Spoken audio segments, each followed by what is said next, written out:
CBS Television Sports presents the National Football Conference Championship game. Today, the Minnesota Vikings meet the Dallas Cowboys. Sponsored by Ford and your Ford dealer. The closer you look, the better we look. And by Goodyear, makers of the custom steel guard radial tire. And by the American Bankers Association, your bank helping you change things for the better. And by Amoco Oil, who urges you to conserve this country's energy.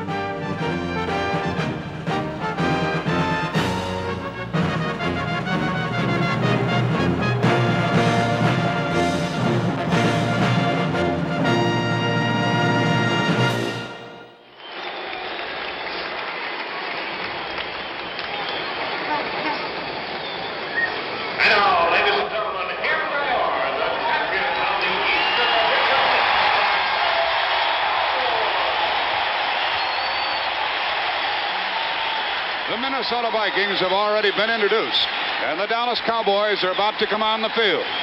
You knew the story, and we welcome you to Irving, Texas, and Texas Stadium, the NFC Championship game. I'm Jack Buck, and to my right is Pat Summerall. Pat has some comments about these Cowboys, the champions of the NFC East.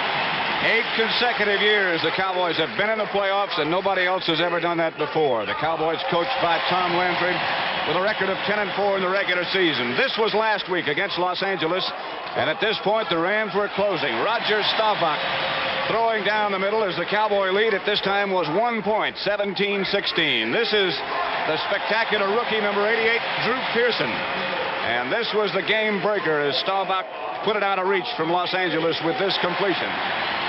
That's as close to a victory dance as you'll ever see by Pearson as he got it in the end zone. The Cowboys went on to win 27-16. The Minnesota Vikings, led by Fran Tarkenton, and with some comments, our colleague Wayne Walker. Well, Pat, believe it or not, after 13 years in the National Football League, last Saturday, Fran Tarkenton played it in his first playoff game, and what a game he responded with. 16 out of 28 for 222 yards and 2 touchdowns. And he's a reformed scrambler, but he can still move around back there as he did here on this first and goal situation that put the clinching touchdown on the board for the Vikings. 20-13 the score. He finds John Gilliam in the corner. And that was the final score for the Vikings. And I'll tell you, Dallas will have to pay some attention to John Gilliam this afternoon. The remainder of the Dallas Cowboys, and we'll be ready for the start of today's game in just a moment.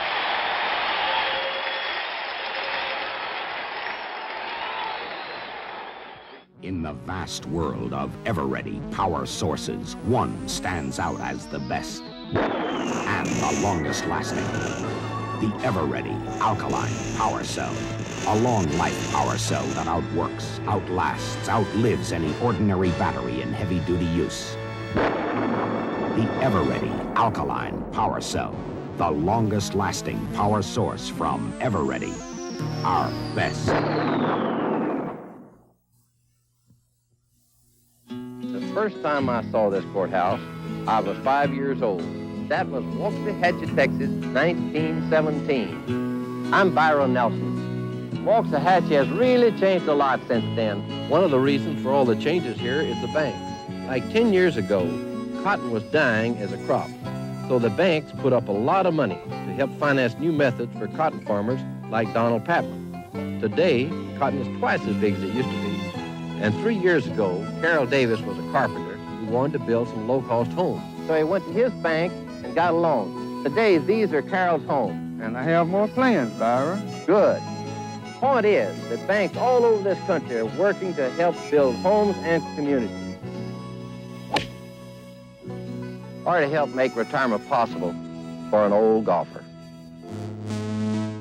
Your bank, helping you change things for the better. It's tough to put a Muriel down. It's tough to put a Muriel down. With so much flavor going for you, it's tough to put a Muriel down. It's tough to put a Muriel down. You're gonna want to take it with you all around. You get so much for so little. It's tough to put a Muriel down.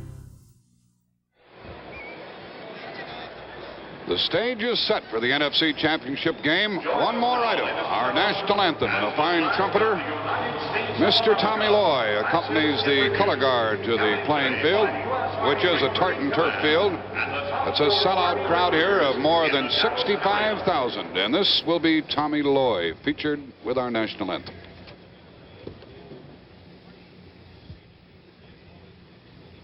As we prepare for a new year, let us remember that we honor the Stars and Stripes as the emblem of our country. The flag is our symbol of national unity, national endeavor, and our national aspiration. Long may it wave. Ladies and gentlemen, we invite you to join with us in the singing as we present Mr. Tommy Loy and our national anthem.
Here at Texas Stadium today, the season will come to an end for one of these teams, the Vikings or the Cowboys. And the winner, as you know, goes on to the Super Bowl. That date is the 13th of January. That telecast will be on CBS. Pat, I know the biggest item about Dallas you haven't referred to yet, having to do with Calvin Hill. Calvin Hill suffered a dislocated elbow last week against Los Angeles. He will not play. This, of course, is Roger Staubach, the NFC's leading passer last year with over 62% of his passes completed. Calvin Hill will not play. His place will be taken in the lineup by Robert Newhouse. Newhouse is 5'10" and 210 pounds.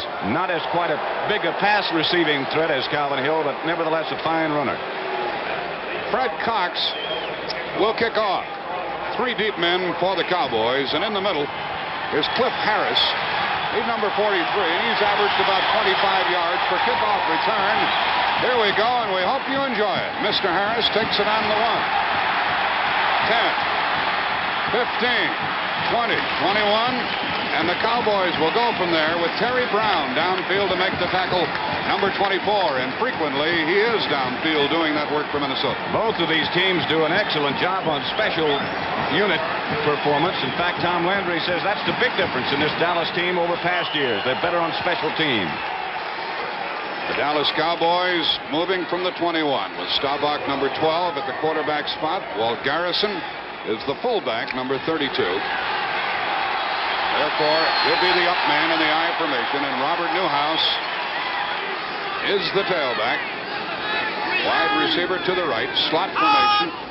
Dupree, the tight end. Newhouse got a couple. Jim Marshall met him head on, and then he got help from Wally Hilgenberg, the outside linebacker. And linebacking, as it always is, Wayne Walker, is going to be very important in this game because I know they don't want Newhouse to get outside. Robert Newhouse is very hard to bring down, and linebackers will find out, and defensive linemen will find out that he's one young man that's not going to come down with an arm tackle. You might make that first hit, but you might need some help also. The ball was carried out to the 24, and it's second down and 7.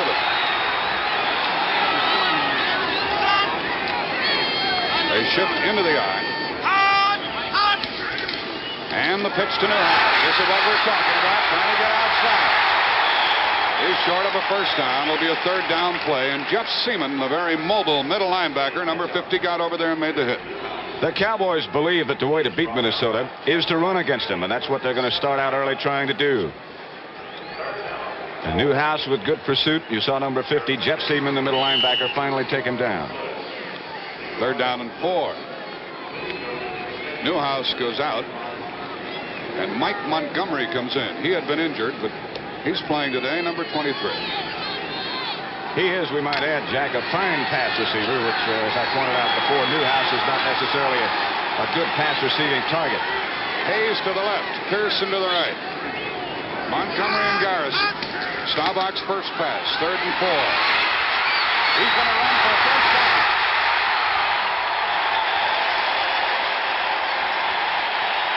Seaman covered him after Staubach hit the deck. That's the first down of the day. Both quarterbacks can do that, Wayne.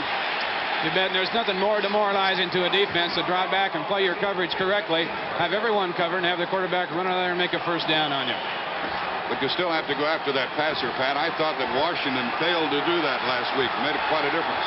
You can't concern yourself too much about that. You've still got to put some heat on the passer. If he scrambles, you're just going to have to take your chances with that.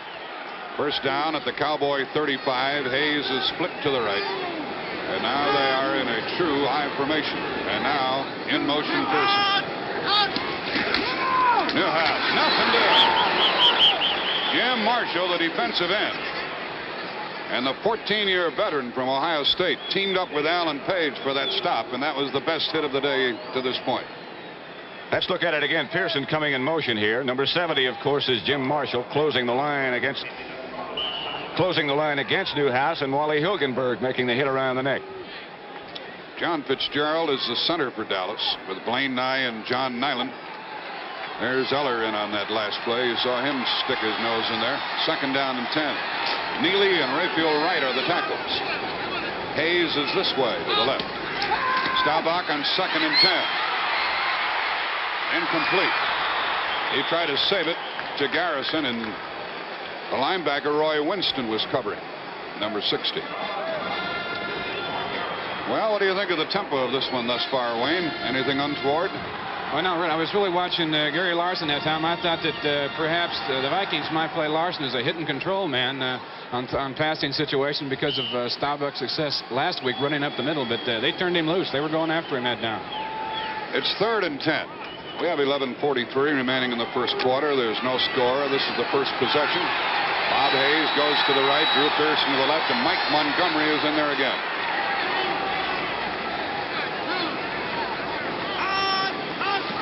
Third and 10. Sideline overthrown, incomplete, and Dallas will have to punt. Pat, already we've seen one thing. With Newhouse playing in a passing situation, Montgomery has to come in, whereas Hill, their leading pass receiver for the year, just stayed in there and did both. Of course, Calvin, as we pointed out, is an excellent target, 6'4" and about 230 pounds, but we will not see him this afternoon because of that dislocated elbow. The punter, and doing a great job lately, is Marv Bateman. He's averaged more than 41 yards a kick. He's standing at the 20, and Bobby Bryant is inside his 25. Big rush, but they didn't get to it, and Bryant calls for a fair catch. I thought he had a chance to return it, but the Vikings, getting the ball for the first time, go from their 26. This telecast is presented by authority of the National Football League. It is intended for the private use of our audience. Any rebroadcast or other use of this telecast without the express written consent of the National Football League is prohibited. So now we'll get a look at Fran Tarkenton. Well, he's not a loser anymore, Pat. He took his team to the championship, and he's got them of their division. Won one playoff game, and we're looking at a winner now. That's something's been stuck in his throat for a long time, that rep. Reed and Foreman are the setbacks. Gilliam is to the right. Carroll Dale to the left. Oscar Reed carried to the 30. Picked up 4, second down and 6. And Bill Gregory, who's playing in place of Bob Lilly, was the tackler. It's a shame that Lilly is out, Wayne. That adds another dimension to this game. I'll tell you what, in a way, you hate to see anybody injured, but it's been a blessing for the Cowboys because they've really come up with some good young people to fill in for injuries this year, and it's really helped them down the stretch. Cowboys, by the way, have 10 first-year men on their roster. Second down and 6. Gilliam to the right, Carroll Dale to the left. The tight end is Stu Boyd on the right side. Now Foreman. Got a couple. Dave Edwards, the linebacker, number 52. Leroy Jordan, the middle linebacker, number 55. And the Vikings are confronted with a third down play. Neither team wide open at this point, Pat. They've both been very cautious, which you would expect in a game like this, sort of feeling each other out. The Vikings very much like Los Angeles on offense. They like to run the ball. Of course, they can't throw it as the Rams could with John Hadle. And with Tarkenton on third down, he's a threat to do the same thing at Staubach did a minute ago and scramble. Third down and about 3 yards to go. Foreman is in motion. Tarkenton throws, and that's a first down. Chuck Foreman caught the ball. There's a rookie who can do it all. From Miami, Florida. What a year he's had. 800 yards. Did well in the playoff game last week. Cornell Green was covering, made the hit, but Minnesota gets a first down.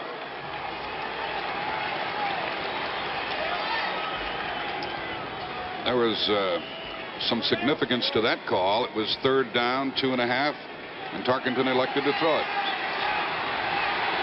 Gilliam left, Carroll Dale right. The ball at the Minnesota 39.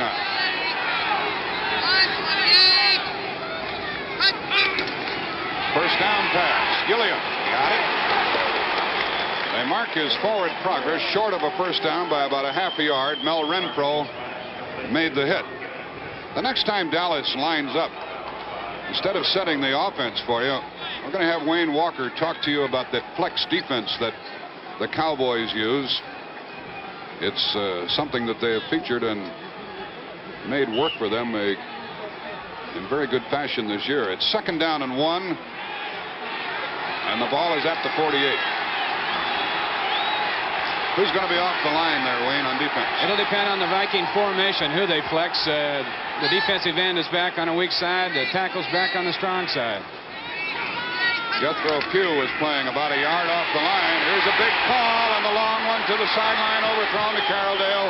Tarkenton threw it away when he saw Cornell Green step for step with Carroll Dale as Gilliam tried to clear him out deep.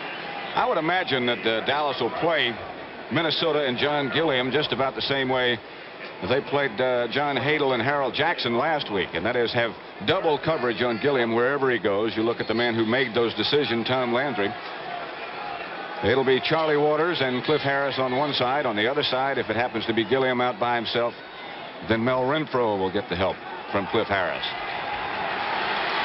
They take out a wide receiver, Minnesota does, and they put Goodrum in there to help with the blocking on 3rd and 1. Oscar Reed's got the first down across midfield, and Minnesota keeps the football with 9:10 remaining in the first quarter.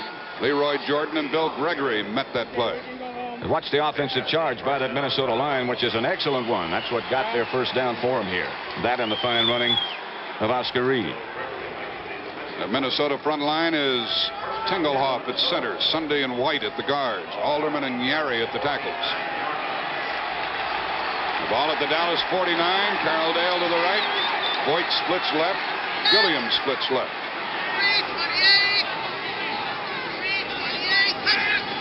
First down pass again. The bomb for Gilliam. Renfro covered it. I think he got a hand on it, but he was right at the sideline. And Tarkenton, I guess Gilliam just couldn't get down there quickly enough. He might have been bumped, Pat, because the timing wasn't there on that play. I'd imagine that somebody, if they got close enough to him, would try to knock him off stride. This is a note from the Cowboys. This is the first time in his pro career, regular season or postseason, that Bob Lilly has not started. But here's that last play with Gilliam being covered by Renfro. Nobody touched him.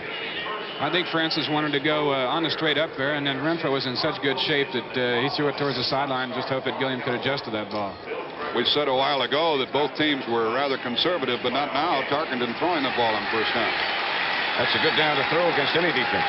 Jim Lash is in as a wide receiver. It's second down and 10.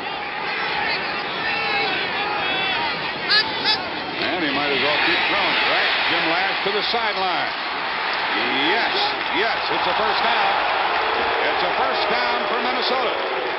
The hit was made by Renfro, and he carried Lash out of bounds. First-year man from Northwestern. Well, now he doesn't get his feet down in bounds, as you'll see in just a second, but he's knocked out by Renfro. And as long as the defender takes him out like this, it's ruled to be a legal catch. He did not get his feet down. He got the one tootsie down, but not the other. And it's a first down at the Dallas 38. Minnesota with a good drive here. Gilliam to the right. Or Lash to the right and Gilliam to the left. Foreman. Boy, what a block he got from Oscar Reed. And he got 9 yards on that play. It's a play that, when it started, didn't look like it was going to get much. But watch the block by number 32 first on Cornell Green. And Foreman knew how to take advantage of it. Second down and 1. Cornell Green came up to force the play from his safety spot, and Reed picked him off, and it's second down and 1. So you would guess at this point Minnesota is going to be the first to get down the scoreboard one way or another. 7:50 remaining in the first quarter. Gilliam flanks further right. First down with Oscar Reed. Bill Gregory wrapped him up. He's the one who's playing in place of Bob Lilly, and they're very pleased with the work of Gregory. Well, he's played the last 5 games and played very well. One thing I've noticed, Wayne, that the Vikings already are doing is they are staying away from that double coverage with Waters and Harris. They're going to the single coverage, even if they are throwing at an all-pro cornerback in Mel Renfro. Well, that's the way the Cowboys think. They have so much respect for Mel Renfro's ability. They figure that they can put him out there one-on-one against anybody and give help to the other side. What a good drive by Minnesota. The ball is at the 26. First down. Oscar Reed. Good move. He's down to the 21. He picked up 5 yards. Pat Toomey, 67. Bill Gregory, 77, the tacklers. Let's check out the blocking on that last play, led by Ron Yeri. Good block by Chuck Foreman on Larry Cole is the key to this. I think we saw Ed White in action, too, pulling from the left side, Wayne. I'll tell you, you'll find the Vikings anytime they really feel like they need it. They'll run behind Ron Yeri over on that right side. What a ball player he is. The ball at the 21. Second down and 5.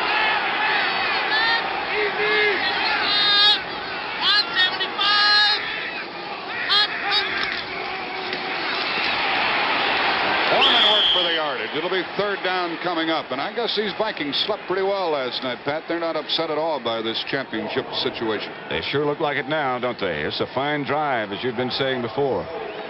Cole and Jordan were the last tacklers. And it's third down and 1. And that's the one thing that Tarkenton has been able to do, Wayne. Get him in that third and short situation.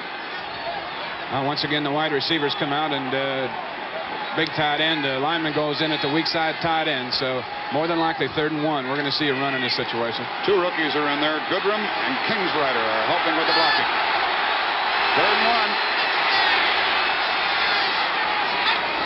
Foreman following Reed. Very close. Very close. The referee here today is Norm Schachter. Lou Palazzi, the umpire. Tony Batteri, the head linesman. Art Holst, the line judge. The back judge is Tom Keller. Field judge Tony Scober. John McDonough and Cal Lepore are the alternates. Well, is Minnesota going to have to settle for a field goal, or will a first down allow them to continue what might be a touchdown drive? Inches. Okay, Bud Grant. What are you going to do? I think they got to go for the first down. I think they got to go for the field goal. You're right. I'm wrong. They're going to go for the first down. I'd go for the 3 myself. I'm going to say they're going to run it to the right side behind Ron Yeri, as we talked about earlier, too. Dallas shores up their defense, and they put Rodrigo Barnes in there. He plays on their goal line defense. The ball is on the 16. Fair play.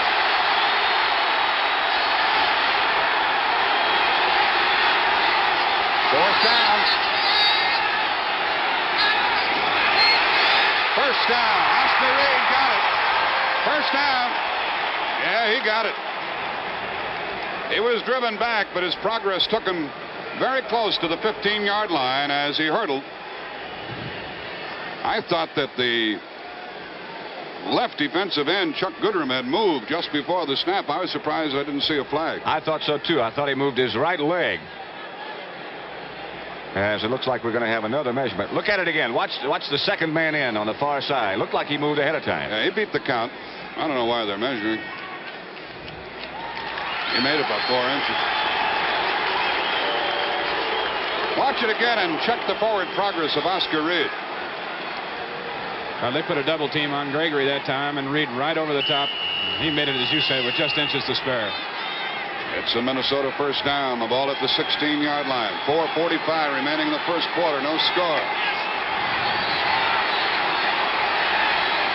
Gilliam to the left. Jim Lash is to the right. Stu Boyd is back in there. First down pass again. Throwing long for Lash. Can't get there. He'd been bumped before the ball was in the air. Charlie Waters got to him twice, Pat. Was not a good pass by Tarkenton. It seemed to slip out of his hand.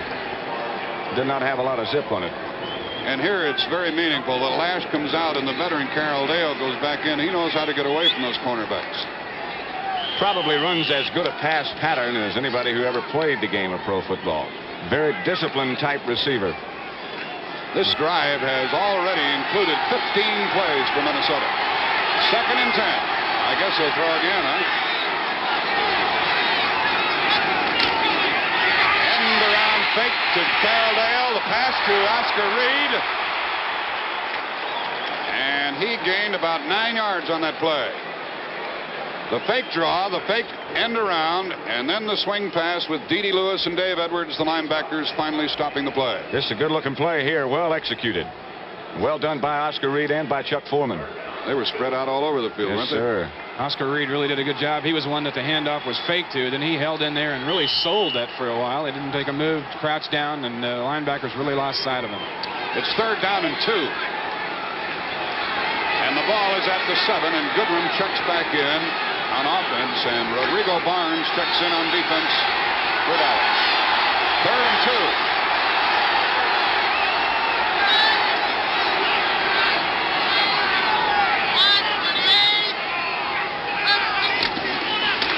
Reed got the first down, a touchdown, but there's a flag holding against Minnesota.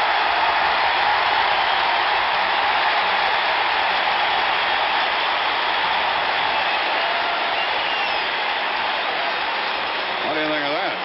Reed burst into the end zone, but that flag came down very early. And the official was very emphatic about the call. The umpire, Lou Palazzi, called it. We'll watch the play again and see if you can tell who latched on.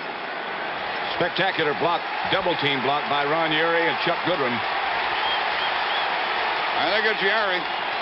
The penalty was called on Urey, is correct. I guess he should get a good block, huh? And he did. He had him back there, but you know what? That's more a mental error than I think anything. Holding on a running down is really a mental error more than it is a physical error. 3rd down and long. The Vikings have kept the ball for almost 9 minutes.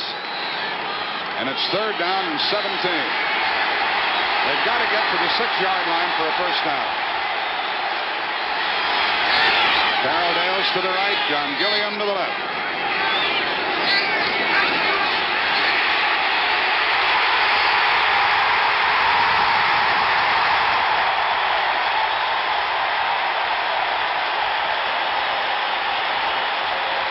Harvey Martin, Pat Toomey have put Fred Cox under the gun.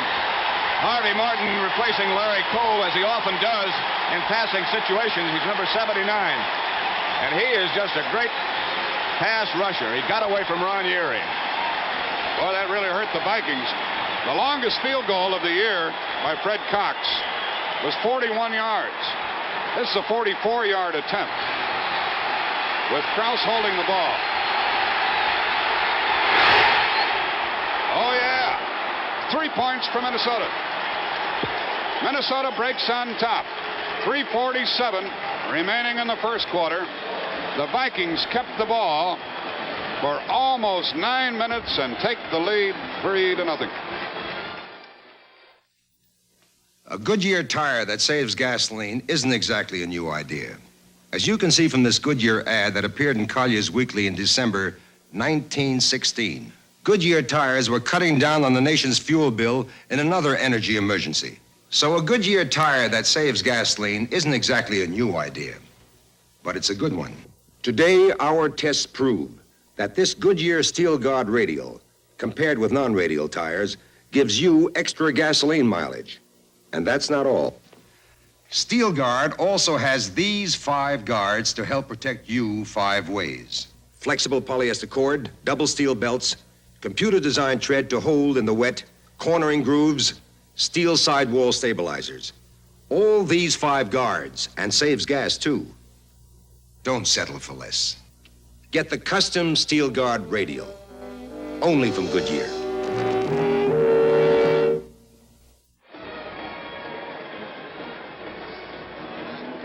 Minnesota kept the ball for 9 minutes and 1 second. Now Fred Cox will kick off.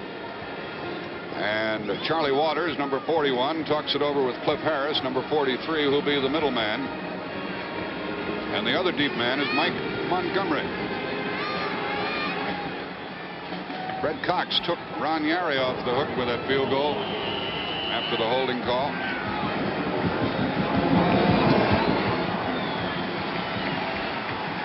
Waters from the 1, 10, 20. Oh, good coverage. Downfield for the Vikings was Jeff Wright, who's a defensive back, number 23. And Charlie Waters got out to the 18-yard line and then was driven back. Saw a lot of action yesterday on CBS in the Sun Bowl. CBS has another college bowl game coming up Tuesday, New Year's Day. At 2 p.m. Eastern Time, Southwest Conference champion Texas meets Nebraska right here at the Cotton Bowl in Dallas. Okay, the Cowboys are trailing. Garrison and Newhouse are the setbacks. Hayes and Pearson are the wide receivers, and Staubach's going to throw on first down, and he overthrows Drew Pearson, who is very well covered by Nate Wright, number 43. Wright is a story, Pat. He played with Atlanta, nothing. He played with St. Louis, they didn't like him. You put him with a good football team, it's different. He's had a great year. I'm going to tell you that Minnesota front four with their rush can make a lot of average backs good, I'll tell you. Minnesota deep has Nate Wright on the corner, Jeff Wright at safety, Paul Krause at safety, and Bobby Bryant at the right corner. Second down and 10, Dallas from the 18. Straight ahead, Garrison. They're counting a lot on him today, Pat. They're talking about Newhouse taking Hill's place. Nobody takes Hill's place. You've got to make up for it someplace else. They'll be looking for the Cowboy here, won't they? They sure will. One of the many banners here at Texas Stadium with Jethro Pugh with the noose around Tarkenton.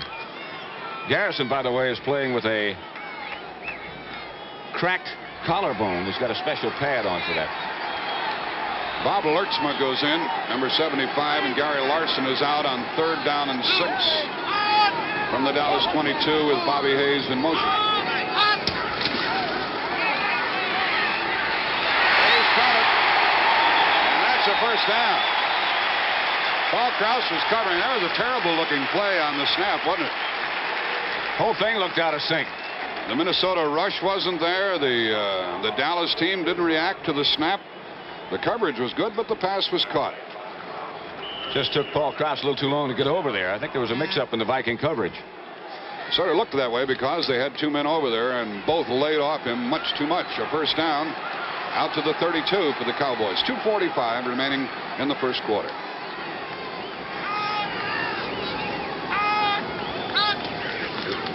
Newhouse. He picked up 8 yards. Wayne Walker, that's what you were talking about. An arm tackle doesn't stop him. And it was Jeff Seaman that met him in the hole. But watch this now. This is a guy they say he runs like a shot put. And that was it. The arm tackle right there as he eluded Seaman. He launched himself through there like a shot put, didn't he? Jim Marshall caught him from behind right at the 40-yard line. And Dallas is moving now. Second down and 2. Drew Pearson to the left, Bob Hayes to the right. Garrison is short of a first down. It'll be 3rd down and 1 coming up. Bob Lertzman made the tackle, number 75. Minnesota, Wayne, is very, very healthy for this game in contrast to the Dallas team. I think that goes hand in hand with them clinching their division crown so early. They had an opportunity to take some people out and get them healthy again. Coming into today's ball game, the only guy that had a problem was left linebacker Roy Winston, but he worked out the last 2 days, and he's almost 100%. You saw Rodney Wallace and Gene Huguet checking in on 3rd and 1 for Dallas. Newhouse got a first down.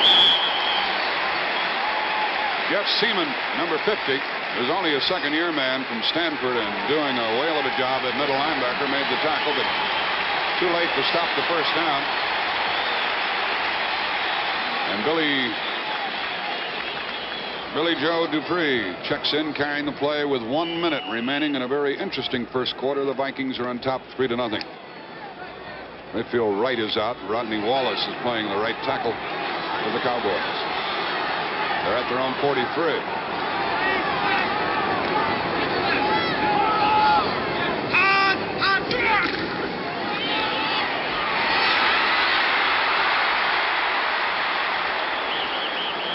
That's hard work for 2.5 yards. Carl Eller, number 81, finally stopped him.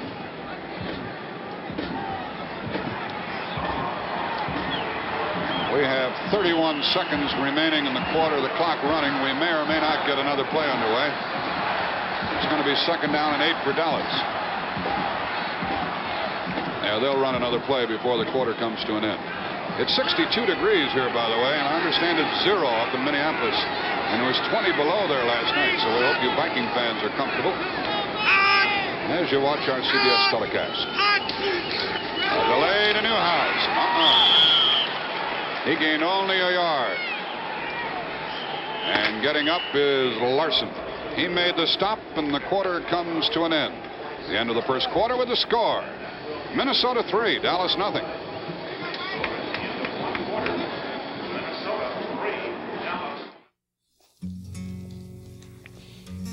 There's a new pioneer spirit in America today, the spirit of conservation. It's people realizing there's just not as much energy as we're used to having. And we can help keep factories working and paychecks coming in and America going strong if we just drive a little slower and heat our homes and businesses a little less. If everybody dials down 6 degrees at home and slows down on the highways, it'll conserve enough fuel to provide energy for more than 1 million American jobs. And that's vital to all of us. Amoco Oil is doing all they can to get more energy to us, but until the shortage eases, it's up to all of us to make what there is go further. There's a shortage of energy, but not of the American spirit. Keep your spirit up, the spirit of conservation for the sake of America. Each year, Tommy Novus of the Atlanta Falcons spends part of his offseason rounding up dollars so that underprivileged kids can go to camp. His telethon alone sent 200 youngsters who wouldn't otherwise have made it to Camp Rabun in the Georgia Hills. It's so much fun, Tommy goes himself. Volunteering can be fun as well as helpful. If you want to help, call your local Voluntary Action Center or write Volunteer, Washington, D.C., 20013. What we need, money can't buy. We need you. The preceding announcement was brought to you as a public service by the National Football League. And Pat Summerall, I know the Vikings have one TV rooter extra special going for him today. That would be Carl Koselke, who was injured in that tragic preseason accident. And we certainly wish him well and hope he's feeling well. Dallas is faced with 3rd and 7 from their own 46. Mike Montgomery is in there, in the backfield and in motion. Staubach needs 7.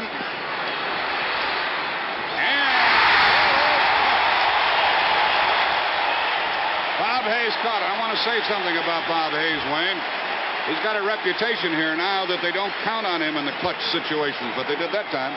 Well, they flooded the area over there with the motion man. Hayes made the turn in, and Bryant now, I think if he'd have played him up around the numbers, he could have brought him off that ball, but he went for the legs. Hayes knew he was going to get hit, Pat. He really got way off the ground to make that catch, and that's the kind of pass that he has the reputation of dropping. Well, he did it that time and gave Dallas a first down at the 39. Quite a strike by Staubach, by the way. Hayes is to the right, Pearson to the left, and the fake to Newhouse, and Pearson to the sideline. No good. Out of bounds. Well, as he comes back to the huddle, that gives us a chance to talk about Drew Pearson. He's a story in himself. Well, he had 2 touchdown catches last week against Los Angeles, and after the ranks of the wide receivers were depleted for Dallas, he came out of nowhere. He was invited to a tryout camp last spring and then invited back to the regular camp. The Cowboys went out to Thousand Oaks to start their workouts this year, and he has been spectacular. His father-in-law, by the way, is Marcus Haynes. The great dribbler with the Globetrotters. Second down and 10, and neither team is bashful about throwing the ball on first down. Pearson's to the right, and Hayes to the left. And Newhouse gets nothing, and a flag goes down. A flag goes down.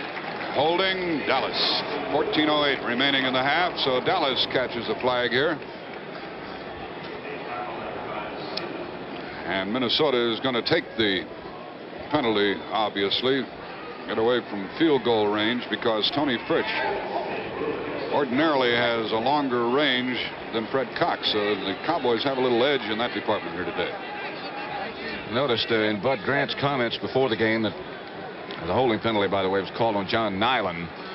But back to Bud Grant's comments, this is one of the things he said would determine who won this game. Officials' calls, holding against Dallas. Norm Schechter, our referee, indicated it, and it's second down and 25. Jack Buck here, Pat Summerall, Wayne Walker alongside. Bob Lertzema has checked into the defensive line, and Gary Larson is out. Frequently we have seen Alan Page holding against that scramble by Staubach. Perhaps you'll be able to pick it up here. There he is, chasing Staubach, and he got him. We lucked into that one, Pat, because Page has been holding there. I'm not really sure whether that was a hit and control move by Page or just an excellent job of pass blocking by John Nyland. I would think that if they were going to turn one of those 2 tackles loose, it would be Page they turn loose and hit and control with the other one, whether it be Larson or Lertzema. The ball is out to the Dallas 48, and it's third down and 22. Let's listen to Staubach as he sends Hayes to the right and Pearson to the left.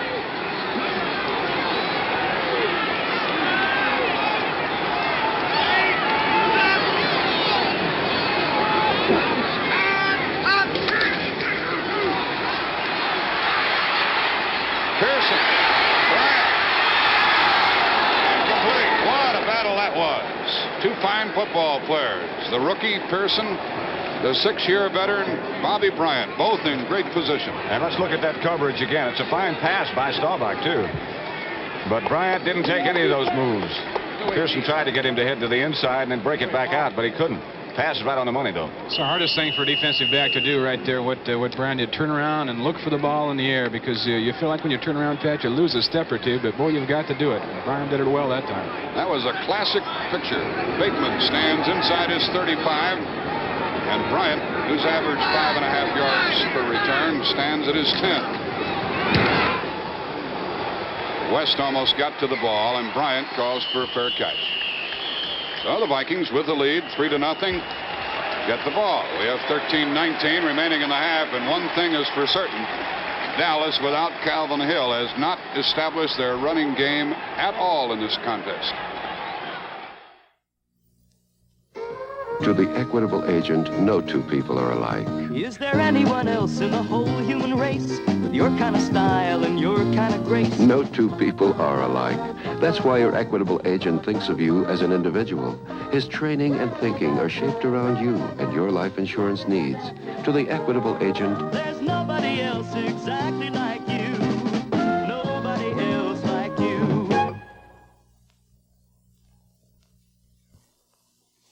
These cherries are brought to you by Burlington Northern.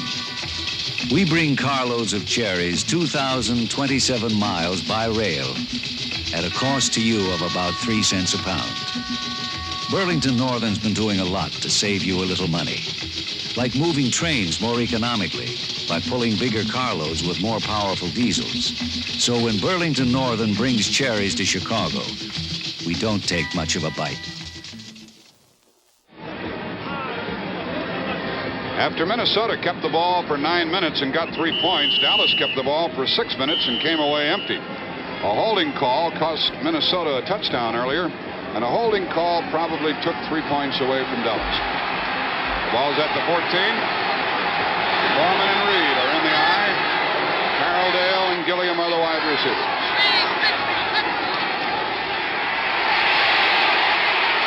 There he is, the tight end, Stu Voigt. First down, Minnesota.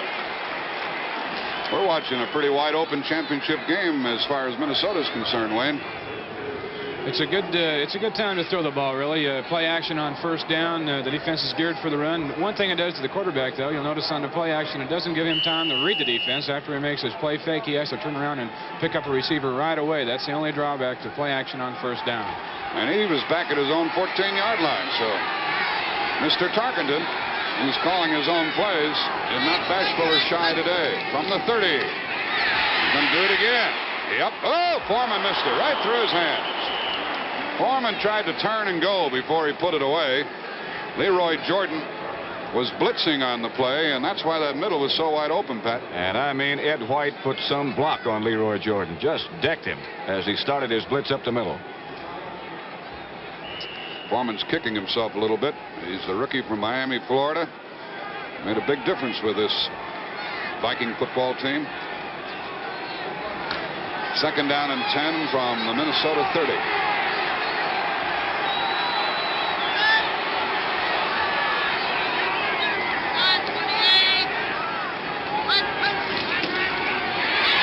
Oscar Reed squirts out to the 35-yard line, and Leroy Jordan, number 55, covered him. Everybody is really singing about Leroy Jordan down here in the year that he's had. Spectacular year. He's had 6 interceptions, or had 6 in the regular season. That was high for linebackers in the NFC this year. But I'll tell you, that's a pretty good matchup we're watching today between Jordan, number 55, and Mick Tingelhoff, the offensive center for Minnesota. And he's done quite a job on Leroy so far. Jim Lash, number 82, checks in as a wide receiver on 3rd and 5. This Dallas crowd imploring their team to get to Tarkenton. Quickie, first down to the tight end, Stu Voigt. And another classic play is pulled off by the Vikings with Cliff Harris, number 43, making the stop. The ball is out to the Minnesota 42, and they're doing a lot of things right. No question, but what they have dominated the game so far. They look much more solid on offense, much more sure of themselves. The Dallas team's a little tight so far. Yeah, they've been in the playoffs 8 years in a row, but they have a lot of newcomers in their lineup, both on offense and defense. More so on offense.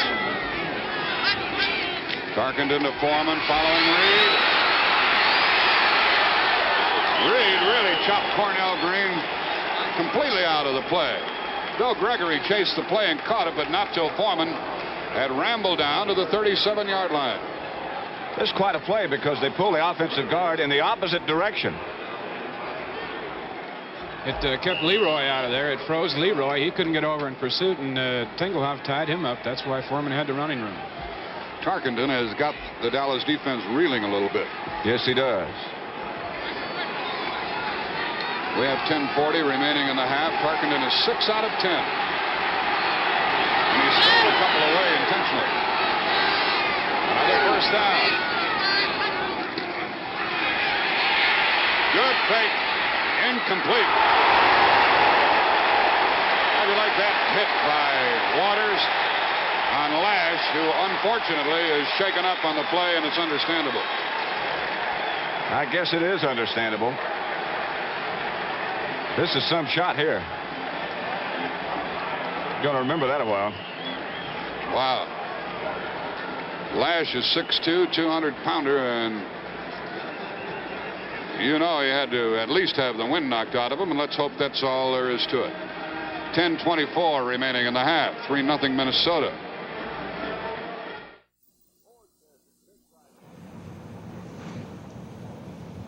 Ford says its mid-size Ford Torino is a great value for today's driving. Hello, I'm Hugh Downs.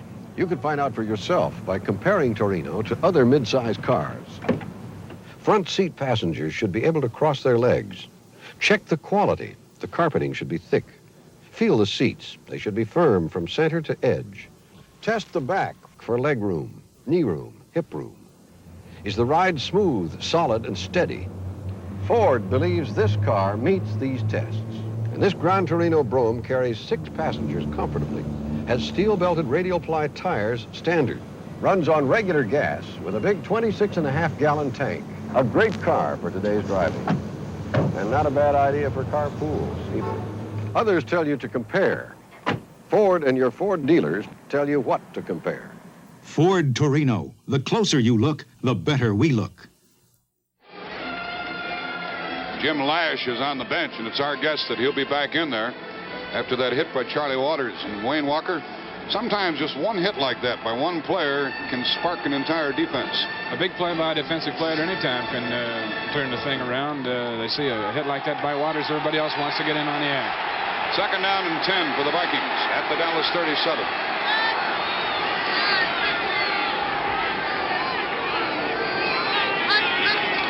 Foreman up the middle. I want to tell you, I've seen some blocking by Oscar Reed that has been unmatched in this game thus far. Good block by Ed White, who comes and pulls behind the center and leads this play up the hole right over the middle. As you're looking at Foreman, watch Oscar Reed's block on Jethro Pugh. A good block by White also. Bill Gregory gets over, number 77, and he makes the tackle, and the ball is down at the Dallas 29, and it's 3rd and 1 with Goodrum and Kingsrider checking back in. Up front for the Vikings. Look at Dallas dig in. He wouldn't throw the ball here, would he? No. Reed.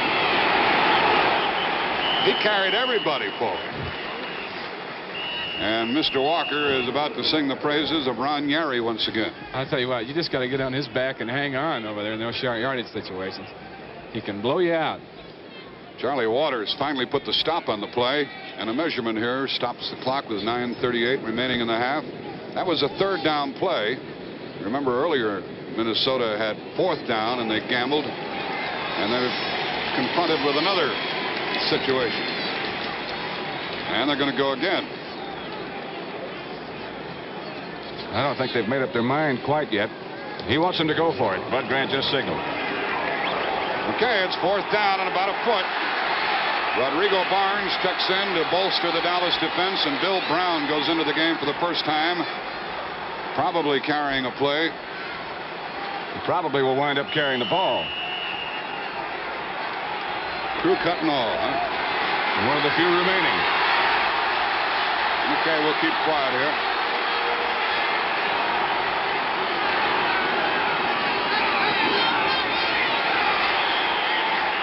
Foreman's timing on the play was terrific. I thought, in fact, he might have been in motion. He got a good rolling start that time, reminiscent of Leroy Kelly and Essex Johnson. He really got to the line. That's the way you fast. go through stop signs when you're driving. He got the first down. So twice Minnesota has gambled, and it's paid off. Jethro Pugh and Pat Toomey made the stop, and Foreman got the first down.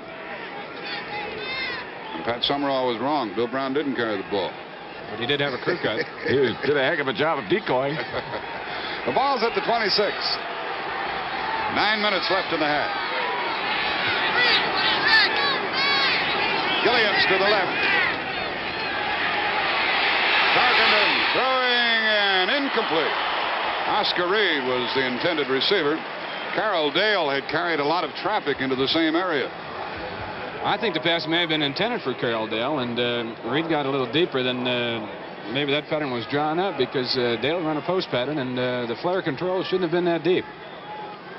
It's a very difficult pass to throw, as Tarkenton was rolling left and throwing back to the middle, across his body like that. I was surprised that one wasn't picked off with all those Dallas people coming into the area. 8:50 remaining in the half. 2nd down and 10 from the Dallas 26-yard line. Vikings leading 3-0. Trying to get into the Super Bowl. Dale's to the right, Gilliam to the left.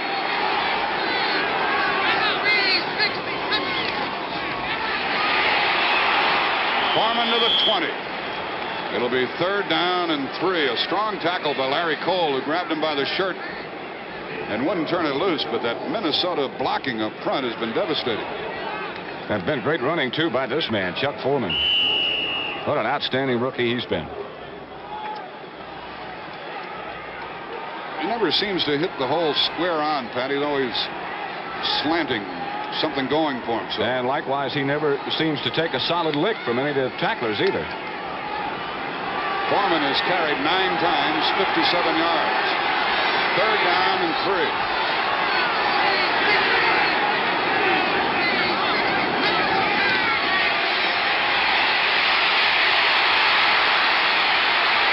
First and goal from Minnesota. The middle was open again. Jethro Pugh made the tackle. And I think Tarkenton wanted to hit his tight end, Voigt, who'd been very well picked up. He put a great move on middle linebacker Leroy Jordan, who was all set to make a tackle in the open field. And Francis left him with nothing but air. It's the guy that invented it right there, number 10. And he never gets hurt, Wayne. Well, he runs very intelligent, and I saw Roger Staubach do the first thing when he came out this afternoon, and anticipating the contact and getting down. First and goal.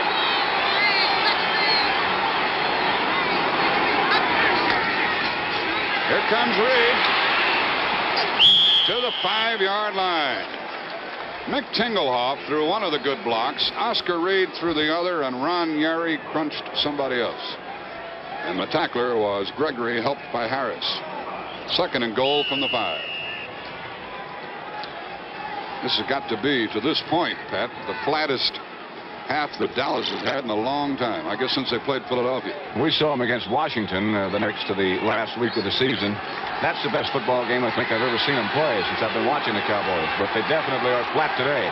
Either that or Minnesota's just playing super football. 2nd and goal. Foreman. He's got it. Yep. That makes it 9-0. Who shook him loose, Wayne? I'll tell you what, a super block over there by number 83, Stu Boyd on the outside linebacker. Watch the top of your picture. Oh, it was Yary coming out. Now, Yary makes a turn on him. I'm getting tired of you talking about him. I saw the 3. I thought it was Stu Boyd, but it was Ron Yary. Well, Boyd blocked down on the inside man and did a good job there. Yary came around behind him and looped in on the linebacker. Krause will hold it for Cox, who will try to make it 10-0. He hasn't missed all year. 33 out of 33. Earlier they kept the ball for 9 minutes. It's 10-0 now. And this time they kept the ball for another 6 minutes and 10 seconds. We have 6.5 minutes remaining in the half. And here in Dallas, it's all Minnesota, and it's 10-0. We mentioned earlier that Fran Tarkenton is now a winner, no longer a loser. And what a display he is presenting today. He's got the Dallas defense back on their heels. Cox will kick it off. Cliff Harris is the middleman. Montgomery and Waters are the other deep receivers. 6:31 remaining in the half. And Dallas needs something badly. Like a return from Harris from 1 yard inside. 10, 20. He's got a little going for him. Shy of the 35-yard line. Harris had averaged 25 yards per return, and Bobby Bryant finally stopped that one. I saw Bill Brown in the middle of that play also. Well, that might spark him as the Cowboys come out to their 33. Let's watch that return again. Number 30, of course, is Bill Brown, playing on the special teams after 13 years in the league and pursuing very well. A 34-yard return takes it out to the 33. Bob Hayes is a slot back to the right and in motion now.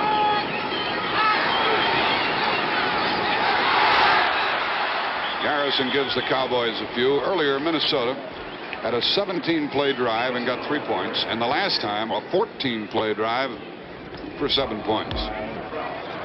Paul Krause was a tackler on Walt Garrison. We mentioned Calvin Hill being out, and Otto Stowe has not been activated for this one. He had a broken ankle earlier. He could play in the Super Bowl if Dallas gets there. 2nd and 6. Pearson in motion. Newhouse. Stopped cold by Carl Eller, number 81. And it'll be 3rd down and 4 for Dallas. That's a matchup that we intended to watch throughout the day between two All-Pros, Rayfield Wright and Carl Eller. So far, you'd have to say the edge goes to Minnesota and to Eller. It's obvious here, Wayne, that Staubach's trying to get that running game established, because unless he does that, he's sunk this afternoon. Well, he's got a long way to go yet in the ballgame. 5 minutes remaining in the first half, and he does have to get it going. Montgomery checks into the backfield. He's a pretty good pass receiver. And he's in the pattern. Mr. Larson, the 10-year man from Concordia, number 77, forces Dallas to punt. Good coverage downfield by Minnesota. Everybody. Had to be, because the protection really wasn't that bad. When Roger stepped up in the pocket, he had nowhere to go. And that gentleman right there made the tackle. Bateman into punt again. We want to say hello to a favorite of ours, Bill Kilmer. I understand he came through an operation in good shape over at Georgetown University Hospital. Tough horse. Yes, sir. A ball to the 34. Bobby Bryant waiting for Marv Bateman's kick. So Minnesota, with 4:44 remaining, is going to get the ball again. And leading 10-0, Bryant calls for a fair catch. Why not? The ball at the 25-yard line, and the Vikings get the ball again. They're leading by the score of 10-0. A 44-yard field goal by Fred Cox and a 5-yard run by Foreman. 10-0 Minnesota. Jack Buck, Wayne Walker, Pat Summerall with you. Minnesota's ball at their 26th first down.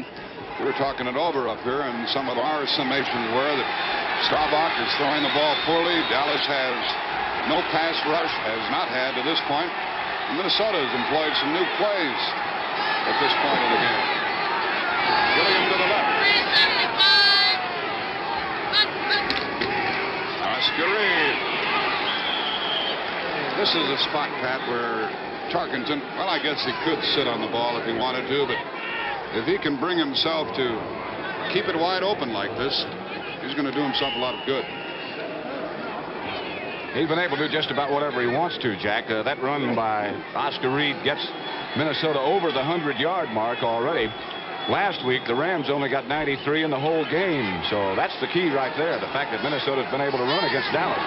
Reed has run for 29 yards and Foreman for 62, and it's 2nd down and 3. Look at Foreman, and he gets a first down. What a reckless runner he is. Dave Edwards, the outside linebacker, number 52, cracked in and stopped it, and D.D. Lewis, number 50, also helped.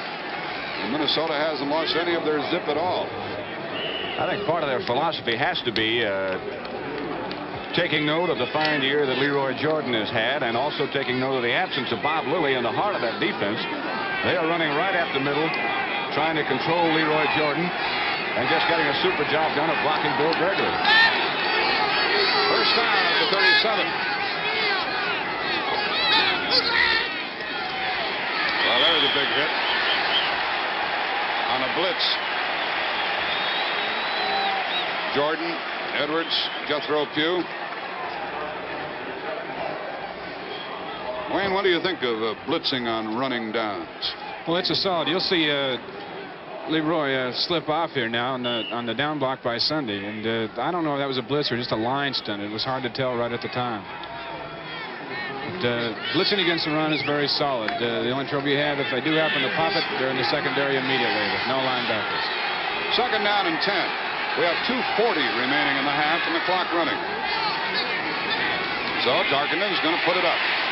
Foreman, Jethro Pugh, and D.D. Lewis made the stop. Very short yardage. 3rd down and long coming up.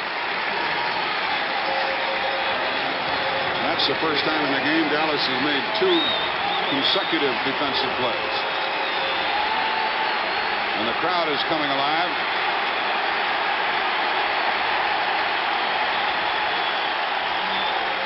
Harvey Martin checks in to the Dallas defense. A rookie from East Texas State. He's wearing number 79. He's good, Pat. Very good. We're down to the 2-minute mark now. Now Minnesota on a field goal by Cox of 44 yards and a 5-yard run by Foreman, having picked up 14 first downs in the game, leads 10-0.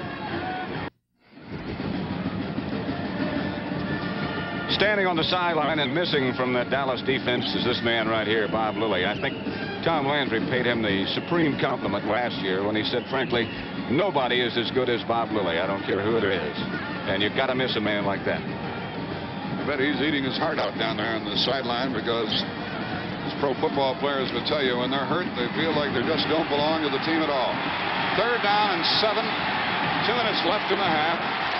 Gilliam to the left. Carroll Dale to the right.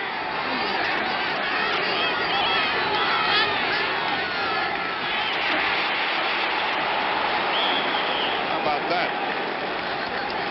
On a 3rd and 7, Foreman picks up another first down.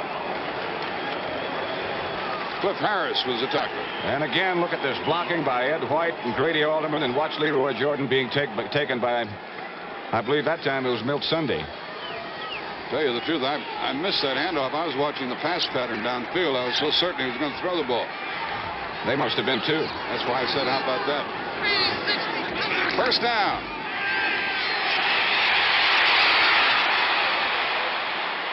And broken up by Renfro. Jim Lash, who was injured earlier, was the intended pass receiver, and Renfro's speed just did get him there. I thought Tarkenton had some running room, but he's just not inclined that way so much. Not as much as he used to be. Also, the experience that he's gotten, he reads defenses a lot better, and he's able to pick up receivers and secondary receivers a lot better than he used to be. And he gets that good pass blocking up front, Pat. And, of course, it takes a while, too, Jack, for the receivers to get used to a man like this who's running around. It's a moving target for them to find as well as for him to find as he looks downfield. 1:19 left in the half. 2nd down and 10. Harvey Martin is in there to try to bolster the Dallas defense. Oscar Reed got only a couple. Let's see if the Cowboys stop the clock. Nope, not yet. 1:10 remaining in the half. Jethro Pugh, the primary tackler, number 75. We're coming up to the 1-minute mark, and neither team is inclined to bring a halt to the proceedings. At halftime, Tom Landry, the coach of the Cowboys, is going to be your football instructor, and he's going to talk about the screen pass. There's Tom now. Screen pass, although it looks like a very simple play, is one of the most difficult ones to execute in football. Landry's an expert on it. You'll learn about it at halftime in the NFL playbook. And nothing doing on that one. The whistle had sounded. Tarkenton took all the time that he wanted, and a delay of game comes about with 34 seconds remaining in the half. I guess he did that by design, didn't he, Pat? I imagine he wanted to keep the clock running and take as much time as he could. He didn't want to stop because they're trying to run it out now. I was surprised, frankly, that the Cowboys didn't take a timeout. I think certainly they will now. They will after this play. It's 3rd down and 12 back at the 48-yard line.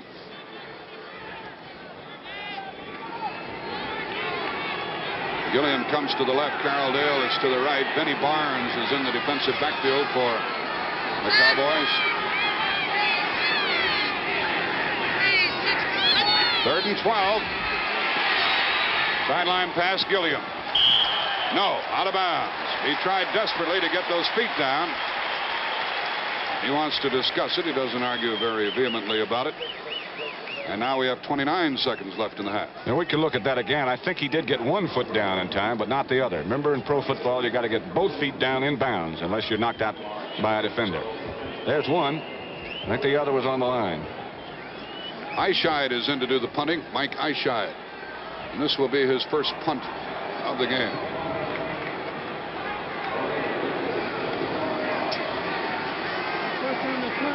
Golden Richards, who has excellent hands and good speed, is not going to have much of a chance. Yeah, you better call for a fair catch. And Minnesota has downed the ball inside the 10. I think he had an idea, Pat, and then sneaked a peek and said, better not. All right, well, the ball was so high, Eischeid kicked it just exactly like he wanted to. In that particular spot on the field, you try to kick it high and not kick away, so they do have to either fair catch it or let it bounce. I know that Tom Landry believes that you shouldn't handle the ball inside the 15-yard line, and Richards didn't do it. So Eischeid really helped the Vikings with that one. The ball was down on the 7-yard line. A 47-yard punt. Dallas has been blanked. And they're not going to try to do anything about it. They're going to count on the final 30 minutes to bring them back and send them to the Super Bowl. That's the last play of the first half, because neither team is going to stop it. It's a Viking afternoon thus far, but 30 more minutes of football remain. Will it be different in the second half? That's the end of the first half. The score, Minnesota 10, Dallas nothing. A Texas-sized three-ring circus served to brighten the mood in City Stadium after the Cowboys' offensive and defensive pratfalls during the first half. But trailing by 10-0 had only made the task more difficult, not impossible, for the proud Cowboys as they reemerged for what could be their last 30 minutes of action in the 1973 season. It was clear that they meant to turn the tables on the Minnesota Vikings, and the first step was to establish physical control of the game. So Doomsday came out hitting. And on the third play of the second half, the Cowboys almost got the needed break. But Tarkenton recovered his mistake for a loss of 1, and for the first time in the game, the Vikings were forced to give up possession without moving the football. And then the Cowboys did get the break when Mike Eischeid hit this punt for only 26 yards, shanking it out of bounds at the Viking 48-yard line. But when Roger Staubach tried to swing this pass to Robert Newhouse, Wally Hilgenberg sent blockers and ball carrier flying like so many duck pins. 2 plays later, on 3rd and 12, Staubach went deep for Drew Pearson. The Vikings' number 20, Bobby Bryant, played the man and the ball perfectly, and he intercepted the pass instinctively, when the better play would have been to bat it away and force the Cowboys to punt. Bryant's interception marooned the Vikings at their own 2-yard line. 3 thrusts into the Doomsday defense netted only 3 yards. And on 4th down, Mike Eischeid was forced to kick from deep in his own end zone. This time, Eischeid boomed the football 58 yards upfield. But this punt, like Eischeid's earlier 26-yarder, worked in favor of the Cowboys, because Eischeid outkicked his coverage. And key blocks by Dave Edwards, Billy Joe Dupree, and Charlie Waters loosed Golden Richards up the sideline for a 63-yard whirl-away touchdown, which narrowed the Minnesota lead to 10-7.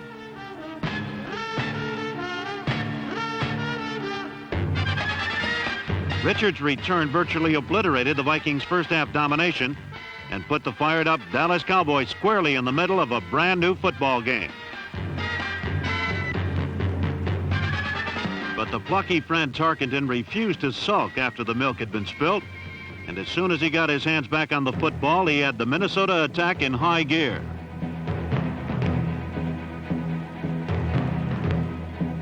And 3 plays after Golden Richards' glittering touchdown return, Tarkenton unloosed this lightning bolt for John Gilliam, and the Vikings reestablished their 10-point lead at 17-7. A repeat will show that Gilliam simply beat double coverage deep, and that Tarkenton hit him with a perfect pass. All season long, the Vikings have found ways and means to deep six opponents in critical situations. And though the Cowboys had been able to stifle John Hadle and the diminutive Harold Jackson in the previous week's playoff game with the same double coverage, it was not enough to keep Gilliam out of the end zone from 54 yards away. But as befits a team of championship mettle, Dallas came scratching back. First, Staubach connected with Billy Joe Dupree for 20 yards, and he found Walt Garrison for a tough 10 more.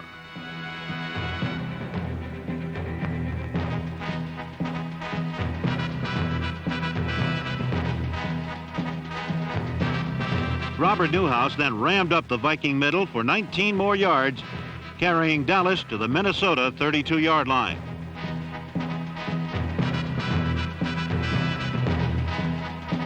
And though Dallas surely missed the services of their multi-skilled 1,000-yard back Calvin Hill, a slow-motion repeat of Newhouse's run shows that they were compensating for his absence with 2nd, 3rd, and 4th efforts.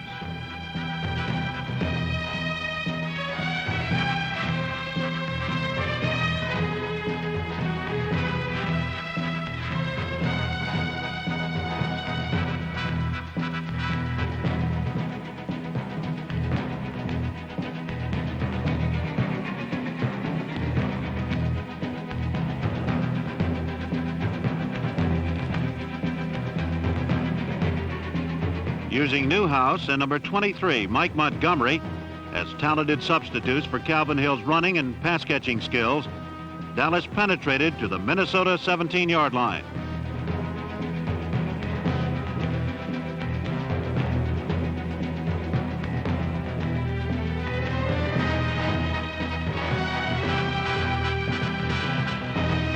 But with 3rd and 9, Roger Staubach scrambled and fell 2 yards short of a first down. And after a promising 10-play drive, Dallas had to settle for 3 points, making the score Minnesota 17, Dallas 10.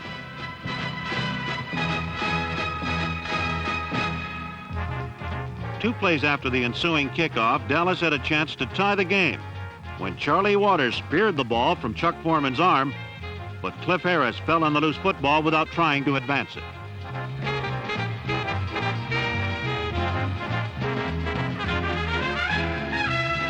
And Harris's conservative play backfired 1 play later when Roger Staubach's pass bounced off Billy Joe Dupree's hard hands and into the soft squeeze of the Minnesota middle linebacker number 50, Jeff Seaman.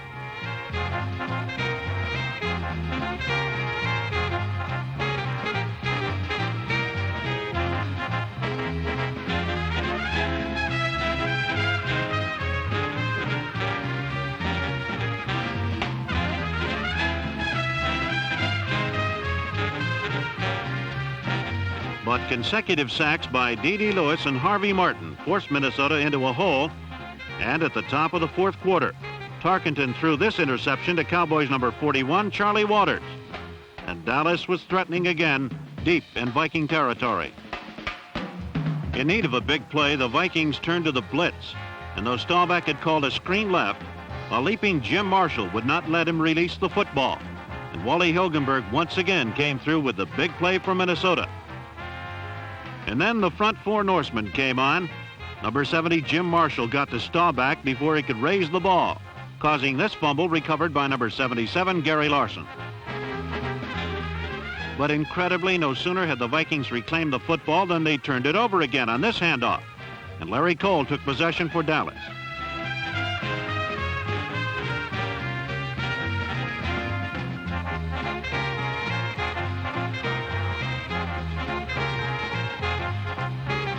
And on the very next play, Roger Staubach stepped back and threw a touchdown pass to number 20, Bobby Bryant, the Viking right cornerback. Almost inconceivably, these two well-seasoned teams had turned the ball over in 6 consecutive series of downs, but not until Bryant's interception had one team profited and the other team lost. A replay shows that Bryant followed Hayes in motion and that Staubach never looked Bryant off his intended receiver. Timing his move perfectly, Bryant took the ball out of Hayes' hands, and the Vikings' lead was boosted to 24-10.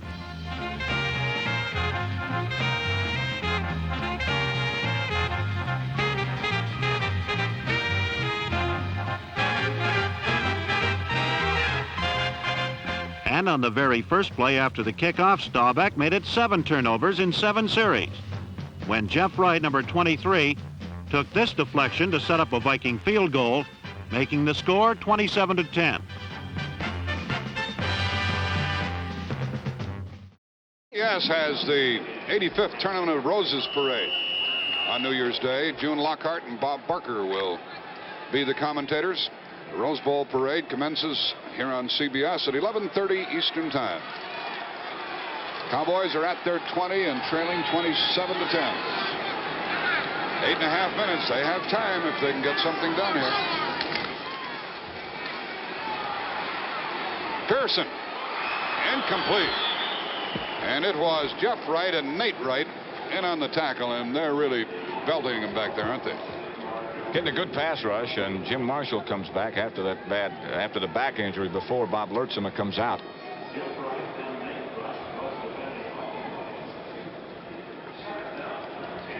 These Cowboy receivers know that they're going to get walloped, upended when they catch a ball. Minnesota defense has held forth here today, and Tarkenton has taken them on to 27 points along with Bobby Bryant. 2nd and 10. Pearson to the right, Hayes to the left. Larson is after him. Staubach gets away. He's going out of bounds. And the man who ran him out is shaken up. Bobby Bryant is a little slow in getting to his feet. He's a tough customer, number 20, 6'1", 170 pounds. You see him walking alongside of Hilgenberg and Page. You can tell he's not big at all. But he makes you pay when you play in his area. 3rd down and 2. That's the first completed pass by Staubach in the second half of this game.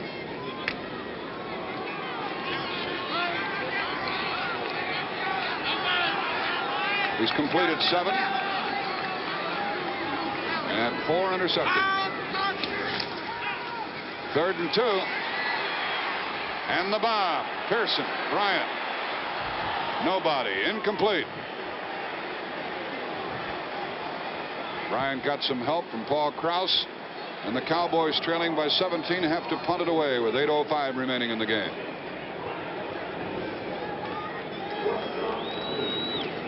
Now Pearson's had 2 people with him wherever he's gone, Pat. They've pretty well taken care of his appearance on the field today. He hasn't been able to do anything. He hasn't caught but one 5-yard sideline pass. On 4th down and 2, and I mentioned the yardage because Cowboys might not kick the ball. Bateman is back to punt inside his 15.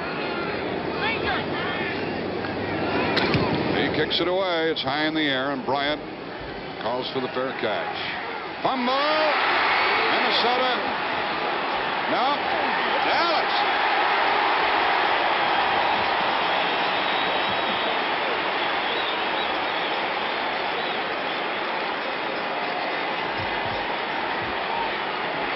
Bill Gregory, number 77, came away with the pigskin. That was a funny-looking punt by Bateman, sort of a knuckleball that Bryant never did find the handle on. Vikings were around it right here, but just couldn't come up with it. This ball's still loose now. It bounced up to Gregory, as it turned out. Well, still time for the Cowboys. 7:54 remaining if they can get in.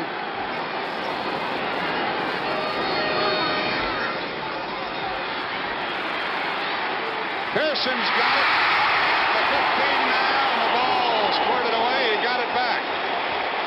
Jeff Wright almost grabbed it as it squirted away from Pearson. You know they've got to be a little bit conscious about getting hit when they catch the ball because they've taken some awful shots. Pearson here again gets hit hard. Well, that's really great concentration right there. He didn't come off that ball for a second, and he knew that he was in a crowd. Now the ball squirts away right there. And Pearson pulled it back in. Pearson has now caught 2 passes for 25 yards. He goes to the left, Hayes to the right. 7:10 remaining in the game. Minnesota leading by 17. And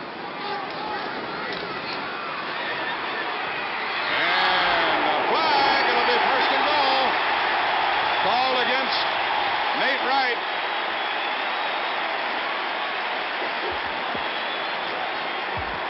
Let's watch Bobby Hayes now. I think you'll see number 43, Nate Wright. Watch his arm. It'll get around in front as he tries to play over the ball.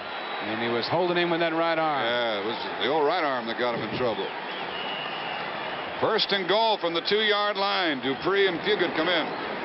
Try to help with the blocking and get Dallas into the end zone. 7:03 remaining in the game.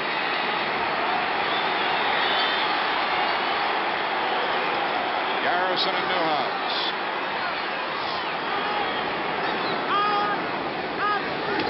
Garrison is at the goal line. Fumble. And Minnesota gets the ball. Gary Larson, I think, came up with it. I'll tell you, what a job this defense has done. Boy, you can't say enough good things about this Minnesota defense. Larson did come up with the ball. That's a hit by Hilgenberg right here that it's that ball there. Now watch the ball come right back, right underneath Gary Larson. I'll be darned. I thought the Cowboys were going to get in and cut the margin to 10 points with 7 minutes left. Well, they've had plenty of opportunities, no question about that. But Minnesota defense has just been great. Now Tarkenton will be inclined to use as much time as he can. as he starts from his own 3. He gives it to Oscar Reed. The Cowboys have had 6 turnovers in this game, 2 fumbles, 4 interceptions, and you can't win like that. Not against a team like Minnesota. Reed carried out to the 6-yard line. It'll be 2nd down and 7. We're coming up on the 6.5-minute mark in the game. Less than that now. A few of the Dallas faithful have started to file out.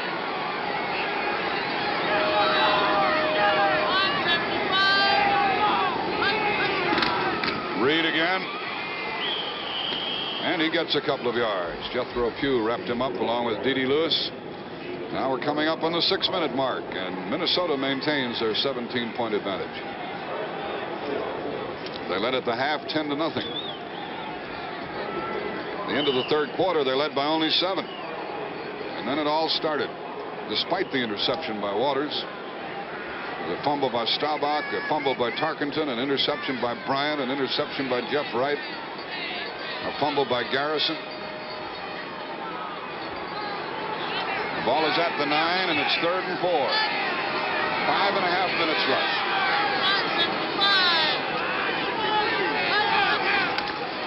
And I'll be darned, they get a first down with Oscar Reed.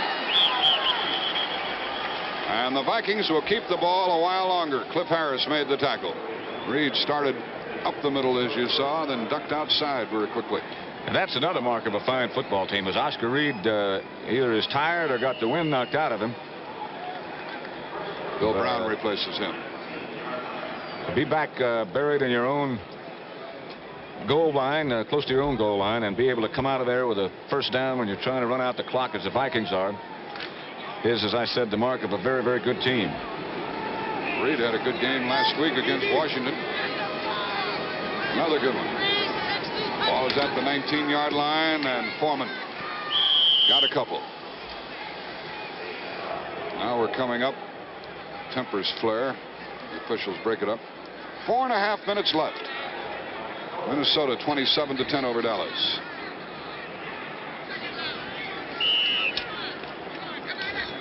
Not too much strategy involved now, as the Vikings will just try to run out the clock.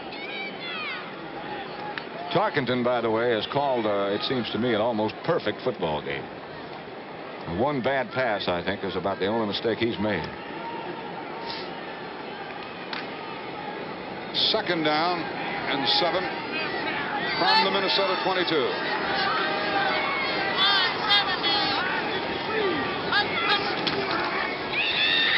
And Bill Brown crosses the 25, bringing about a 3rd down play. 3:45 remaining in the game. Bill Brown is really something special as far as football players go. He's played 13 years, number 30. He is the leading active rusher in the NFC, and we've watched him from time to time this afternoon on special teams, which he really relishes. And he can catch the ball, too. He's the Vikings' all-time leading pass receiver as well.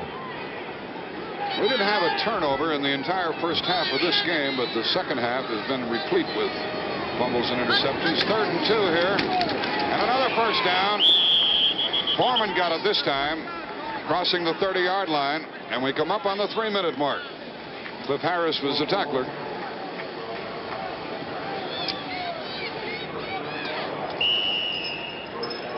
As we mentioned earlier, Brent Musburger and Jack Whitaker are part of our telecasting crew, and our post-game show today will take you into both dressing rooms, the winners and the losers.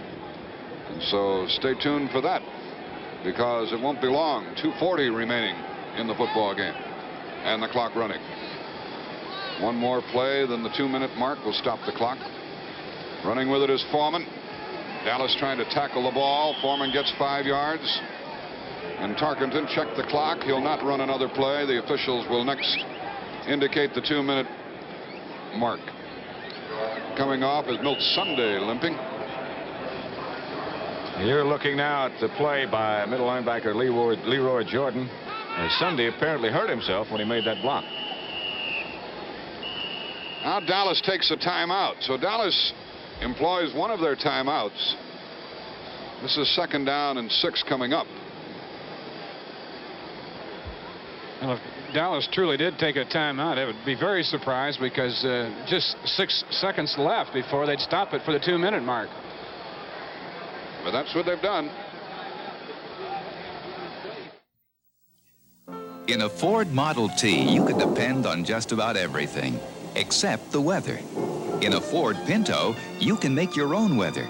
Pinto's price is so low you can afford a sunroof, air conditioning, a rear window defroster to make the weather inside your Pinto as dependable as your Pinto.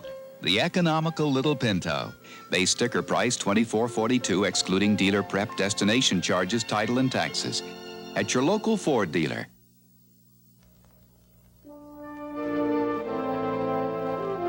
A good man can captain a ship, but now you realize it's a richer man who can captain respect.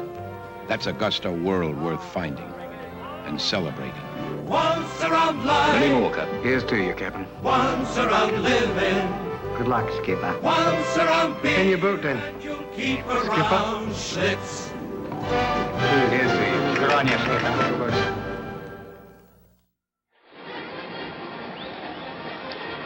A while back in this game, Dallas had 1st and goal on the 2-yard line, and they fumbled. Pat, you just know this game would have been different with Hill in the game, Calvin Hill. Well, it's another dimension added to the Dallas offense, in addition to being the 1,000-yard rusher that he was and has been for the last 2 years. He poses so many other threats that a defense has to consider. 2:06 remaining in the game. 2nd and 6 for Minnesota, and Foreman has to go very deep, trying to turn the corner. And Cliff Harris came up and met him and bumped him out, and now we have 2:01 remaining on the clock. So Dallas is able to make use of all the remaining time, for there'll be yet another play and then the 2-minute warning. It tells the story, 27-10. There's Nate Wright, number 43, and Gary Larson, 77. These folks are headed for Houston. In 2 minutes, there'll be one NFC team alive, and that'll be the Vikings. And no one can say they didn't earn it here today, Wayne Walker. No, they've played super, and actually what they are earning is $8,500, the winner shares of today's game, and a guarantee, I think, of $16,000 whether they win or lose at the Super Bowl. So it was worth showing up for. 3rd down and 1. And another 1st down. The Vikings will keep the ball. Benny Barnes came up and put the final stop on it, along with Cliff Harris. But Reed got the 1st down. CBS will resume its coverage of the NBA next weekend. Sunday at 2:30 Eastern Time, the Phoenix Suns and the Chicago Bulls. You'll be doing that one, Pat. Along with Hot Rod Hundley and Elgin Baylor. Not only on Sunday afternoons on CBS, but some Saturday afternoons and some evening games through the end of the playoffs. That's the NBA on CBS, where you see the best in basketball on the #1 network. There's Calvin Hill. Had to be a dreadful day for him. Laid up with a dislocated elbow.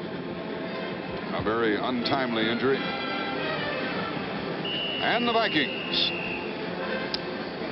obviously pleased with what they've accomplished. They beat a good Washington team. And they beat a good Dallas team here this afternoon. 1:58 remaining in the game. The ball to the Minnesota 44-yard line. Chuck Goodrum is playing on the offensive line for the Vikes. I think we had Osborne in there for the first time carrying the ball. Dave Osborne, the 9-year veteran from North Dakota, number 41. He got across the 45. 1:45 remaining in the game. Cowboys have 2 timeouts remaining. They're not inclined to employ them. They'd be kicking a dead dog if they did, Pat. Just making it last a little longer. Ed Marinaro is in there with Dave Osborne. My hat is off to Fran Tarkenton. We said earlier that you're not looking at a loser any longer. You're looking at a winner. And he has had a day today. He's called an outstanding game. 2nd down and 7. Osborne blows through for another 1st down. 1:10 remaining. Tackler Cliff Harris. They were rather deep in the running back department. I'll say 5 good ones. And the rookie Brent McClanahan you could also put in there. So Foreman, Reed, Marinaro, Brown, McClanahan, and Osborne give the Vikings a lot of depth. The clock is stopped with 1:03 left. Dallas did take a timeout then. They have 1 remaining now. Chuck Foreman's had a very active day. He carried 20 times for 76 yards. The long gain of 20 yards. Tarkenton has completed 10 out of 21. 1 interception. And the most spectacular play of the day, the long one to Gilliam. He could stand out there, Wayne, throw the ball 50 times and not throw it like he did that one. I think Pat had it really right when he said he just dropped back and threw it just as far as he could.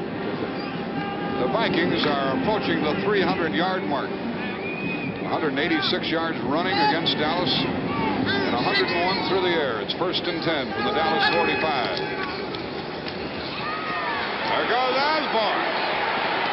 Pat, we see this happen frequently at this stage of the game when the defense tries to tackle the football. Many times it results in long gains like that. Dallas, as we mentioned, has 1 more timeout left. I doubt that they'll take it, particularly now with another first down by Minnesota. The ball to the Dallas 30-yard line. Less than 40 seconds remaining. 1 more play and that'll be it unless the Cowboys stop the clock. And the Vikings will head for the Super Bowl in Houston, which you'll see on CBS on the 13th of January. Houston and the winner of the Miami-Oakland game. Another first down for Minnesota. Osborne hangs onto the ball and Gregory twists him down. Now there are 10 seconds left. And the Cowboys say, no, that's it. And the Vikings are the champions of the National Football Conference. 2 seconds, 1 second, it's all over. And 27-10 is the final score. Fran Tarkenton took his team to the division title. Then led the Vikings to the win over the Washington Redskins by 7 points last week. And another superb afternoon for the 13-year veteran from Georgia. Wayne Walker, any additional comments that we didn't make during the course of the action? Well, you know, we get a little carried away. Things were working so well for the Vikings today. Their precision, everything was really good, but I think we didn't point out that they really out-hit the Cowboys in every phase of the game. Whenever a ball was cut in their secondary, they were really laying the leather to people. And, you know, you really have to get back to the basics of football, and it is hustling and it is hitting, and they really hit today. The Vikings came up with 21 first downs, and they went over 300 yards, 305 yards in total offense against the Dallas team. And you just know that they missed Bob Lilly and Greg Hill. But that doesn't detract from the accomplishment of the Minnesota team today. Well, Calvin Hill being out of there certainly hurt the Cowboys, but as you said, you can't take anything away from Minnesota. I doubt it would have made a difference winning or losing the ball game had Calvin Hill been there because of the performance that the Vikings turned out today. The first time they had the ball, they kept it for 9 minutes, and Fred Cox kicked a field goal. We have player interviews coming up, and I'm sure you'll enjoy hearing not only what the winners, the Vikings, have to say, but also the losers, the Cowboys. And our friend Jack Whitaker is down on the playing field. Thank you very much, Jack Buck and Wayne Walker and Pat Summerall. You won't believe it, but the last Cowboy just a second ago went up this tunnel. They left this field very, very slowly, very reluctantly, and I think it took the Minnesota Vikings about 3 seconds for all of them to be up and whooping up in that winning dressing room where we'll be going in a moment. Another thing here, this big Texas stadium was almost half empty with about 2 minutes left to play here as the fans in Dallas here had given up already on the Cowboys. We'll be talking with all the heroes, and there certainly were 22 of them at least on the Minnesota Vikings. And we'll have a word or two from the Cowboys, too, in just a moment. Brent Musburger is standing by, and we'll return to the winning dressing room here at the NFL Championship in just a moment.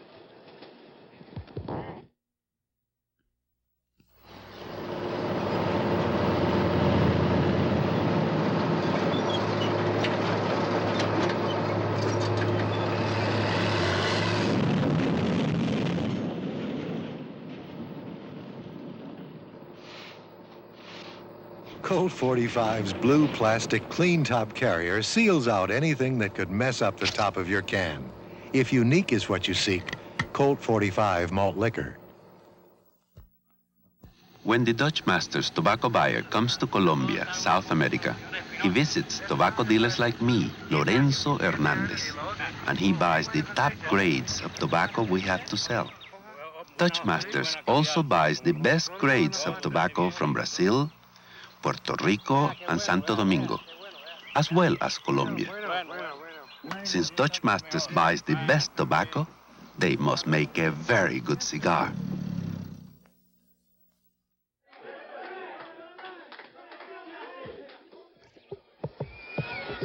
The final score here was 27-10. The Vikings over the Cowboys. The score here at halftime was 10-0.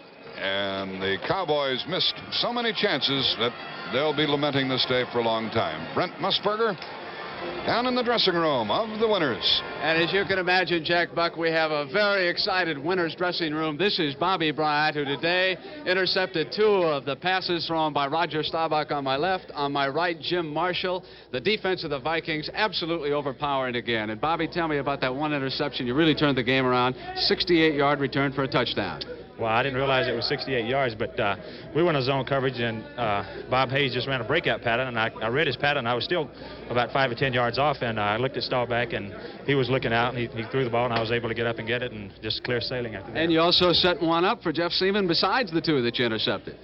Yes, that was kind of a lucky play, really. I hit the tight end. Staubach had thrown a pass to him, and the ball just deflected up. I didn't really see what happened. I'll have to see it in the movies, but Jeff did catch it, and it was a big interception for Jeff. All right, Bobby, congratulations. And Jim, of course, when the Cowboys had a chance to get back in there and tie the game, you came around and were able to jar the ball loose. Perhaps you could describe that play for us. Well, it was a pass play. I kind of felt at the time that they were definitely going to have to pass, so I took a gamble with a real hard outside rush, and fortunate enough to get around the offensive tackle and looked up, and there was the quarterback. And of course, job's easy after that. The man who recovered it right here, Gary, come on up here on this platform with us too. Not only did you recover that fumble after Jim speared it loose, but you also got the one down there by the goal line. So that's 2 fumbles for you in the second half, big guy. Well, you have to give credit to the guy that hit him. I know Jim hit it, and the ball bounced right at my hands, and I'm not sure who hit the second one down the goal line, but I heard a heck of a collision, and I looked up, and the ball bounced right in my hands again. I mean, there's not much credit you can take for recovering them when they come right to you like that. You know, Bobby, coming into the game, the most celebrated Cowboy of all was Drew Pearson, and you were all over him a couple of times today, too. Well, they did try to throw to him a couple of times, and I was fortunate to be in the right place. Tell us a little bit about this Viking team. Last week against Washington, you had a bad first half, and they tell us that Carl Eller had to come in and pick you guys up at halftime. You didn't need any of that incentive today, did you, Jig Jim? No, we didn't. No, we didn't. We knew exactly what we had to do today. We had to play the defensive line had to play an extremely aggressive defensive game, and we knew that we were going to have to play on their side of the line of scrimmage. They run a lot of play passes and things of that sort, and the best way to defend against them is by a very aggressive defense, and we were aggressive today. Gary, any choice of who you'd prefer to play in the Super Bowl, Oakland or Miami? Well, they asked me the same question last week, and I'll give you the same answer. I know one team that's going to be there. It's going to be the Minnesota Vikings. I don't care who shows up to take us on. All right, and they also had some offensive stars, Fran Tarkenton and John Gilliam, and we'll be back with them at the Winners' Dressing Room at the NFC Championships in just a moment. Welcome to the penal colony of French Guiana, whose prisoners you are, and from which there is no escape. Steve McQueen, Dustin Hoffman, Papillon, the greatest adventure of escape ever filmed. Rated PG.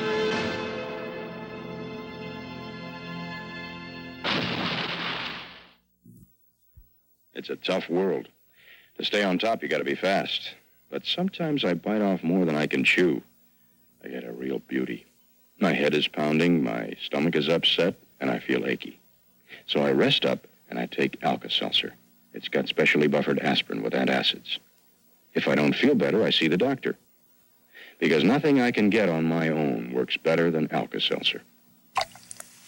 I know how to look out for myself.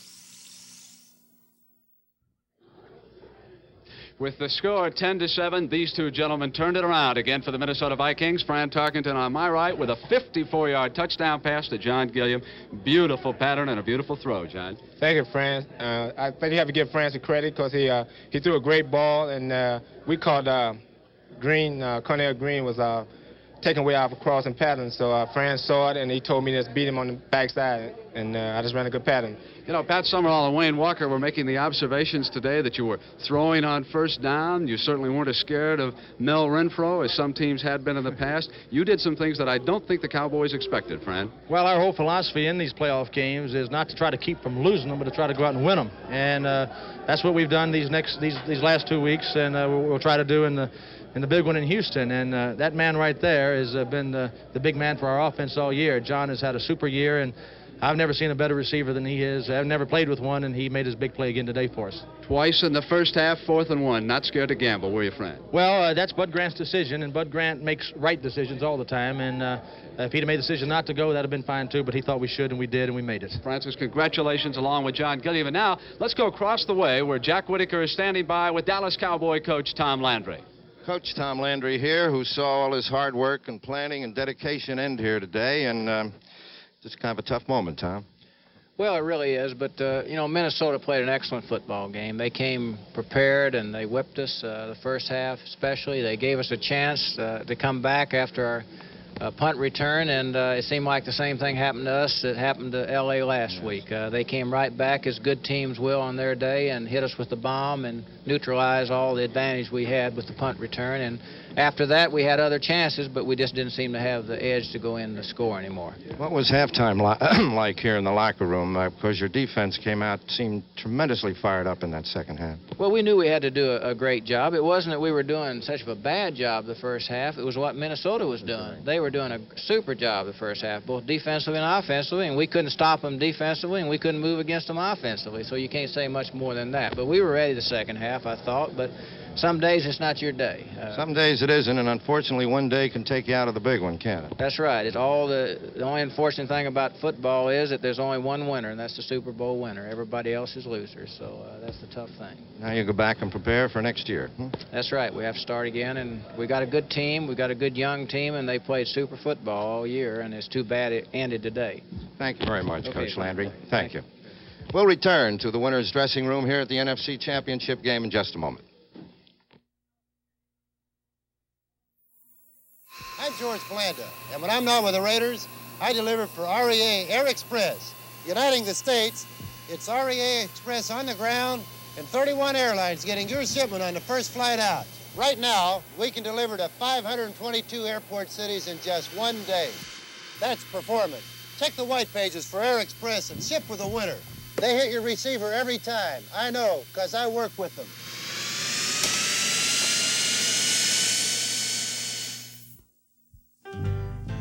It's tough to put a Muriel down. It's tough to put a Muriel down.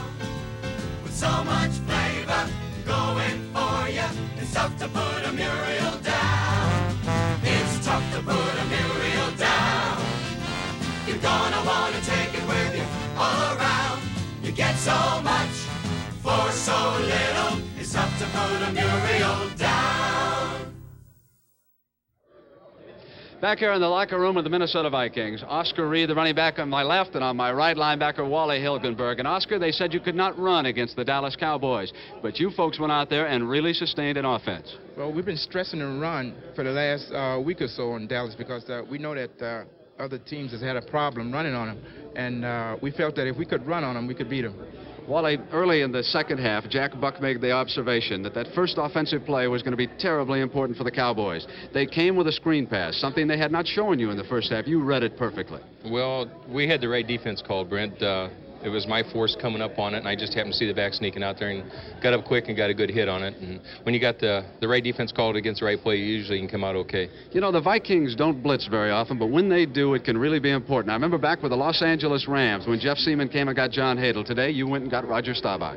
Well, again, we had the right call at the right time, and we feel that the blitz is a better weapon if used as an element of surprise and do it less often. And so we don't try to live on it, but we use it as a weapon once in a while. Wally, let's bring the head coach up here, Bud Grant, who designed this game plan, got this team together.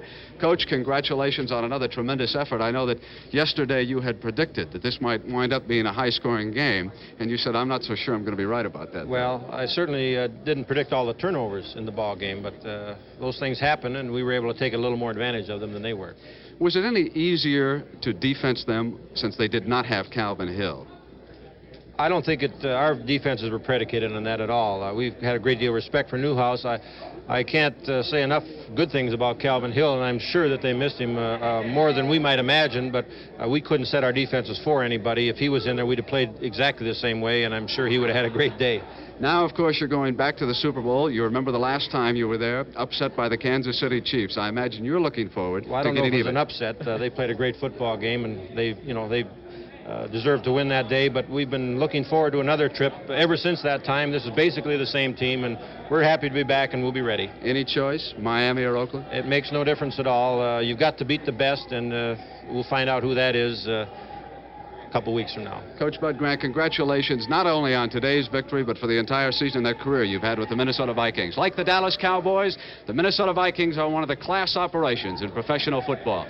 Now for a final word, let's go back outside to Jack Whitaker. Thank you very much, Brent. As you can see, this huge, unique stadium now almost completely empty. And the first thought that hits you is the sad irony of the signs that have festooned this place today, gaily proclaiming a Cowboy victory. Spike the Vikes, tar and feather Tarkington.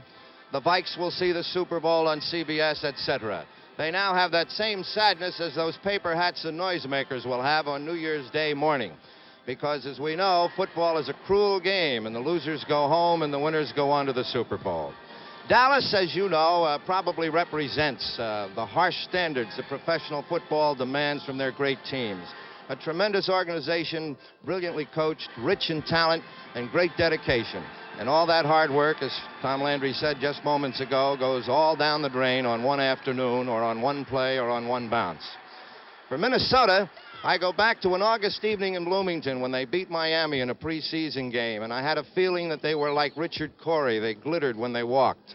And they kept that glitter through the whole 14-game season, in the playoff game against the Redskins last week, and certainly here today. And, of course, their fans hope that they'll take that glitter right down the turnpike to Houston 2 weeks from now in the Super Bowl. The other point I think that we should mention is that this has been a year when professional football has come in for a lot of criticism in terms of dullness of its games because the field goal is taken over from the touchdown. Well, we had 3 field goals here today, but we also had a punt return of over 60 yards, an intercepted pass for a touchdown, a 52-yard bomb to Gilliam from Tarkington, and enough turnovers to make any fan happy. I think there's a lesson here that all of us should learn. For Wayne Walker, Brent Musburger, Pat Summerall, and Jack Buck, this is Jack Whitaker saying so long from Texas Stadium in Irving, Texas.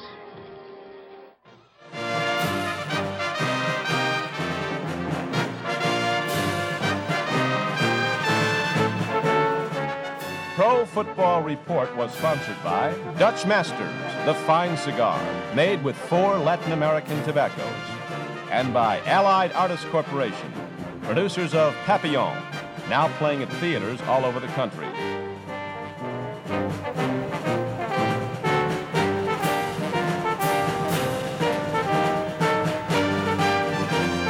The NFL Today was produced by CBS Television Sports.